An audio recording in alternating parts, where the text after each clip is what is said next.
ഇപ്പൊ ഹൈക്കമാൻഡ് രമേശ് ചെന്നിത്തലയോട് മന്ത്രിസഭയിൽ ചേരണമെന്ന് ആവശ്യപ്പെട്ടാൽ രമേശ് ചെന്നിത്തലയ്ക്ക് അത് സ്വീകരിക്കാം, സ്വീകരിക്കാതിരിക്കാം. അപ്പോൾ അദ്ദേഹത്തിനെ മന്ത്രിസഭയിൽ എടുക്കണോ വേണ്ടോ എന്ന് തീരുമാനിക്കേണ്ട കോൺഗ്രസ് ഹൈക്കമാൻഡാണ്. അത് സ്വീകരിക്കാനും സ്വീകരിക്കാതിരിക്കാനുമുള്ള അവകാശം ഒരു വ്യക്തി എന്ന നിലയ്ക്ക് അദ്ദേഹത്തിനുണ്ട്. എത്ര വർഷത്തെ സീനിയോറിറ്റി ഉണ്ട് അദ്ദേഹം. KSUവിൻ്റെ കേരളത്തിലെ പ്രസിഡന്റായിരുന്നു, NSCയുടെ പ്രസിഡന്റായിരുന്നു, കേരളത്തിലെ യൂത്ത് കോൺഗ്രസ് പ്രസിഡന്റായിരുന്നു, അദ്ദേഹം ദേശീയ യൂത്ത് കോൺഗ്രസ് പ്രസിഡന്റായിരുന്നു. അതുപോലെ തന്നെ 25ാമത്തെ വയസ്സിൽ അദ്ദേഹത്തെ MLA ആക്കി, 27 മന്ത്രിയാക്കി, നിരവധി പ്രാവശ്യം കോട്ടയത്തും മാവേലിക്കരയും പാർലമെന്റ് അംഗമാക്കി, പിന്നീട് AICC സെക്രട്ടറിയാക്കി, പിന്നീട് അദ്ദേഹത്തെ പാർട്ടി അസംബ്ലിയിലേക്ക് മത്സരിപ്പിച്ചു.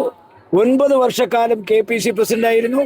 അതിനുശേഷം ഉമ്മൻചാണ്ടിയുടെ ക്യാബിനറ്റിൽ ആഭ്യന്തരമന്ത്രിയായിരുന്നു. അതുപോലെ തന്നെ അദ്ദേഹം പിന്നീട് പ്രതിപക്ഷ നേതാവായി വന്നു. അപ്പോൾ അദ്ദേഹത്തിന് പാർട്ടി കൊടുക്കേണ്ട എല്ലാ അംഗീകാരവും കൊടുത്തിട്ടുണ്ട്.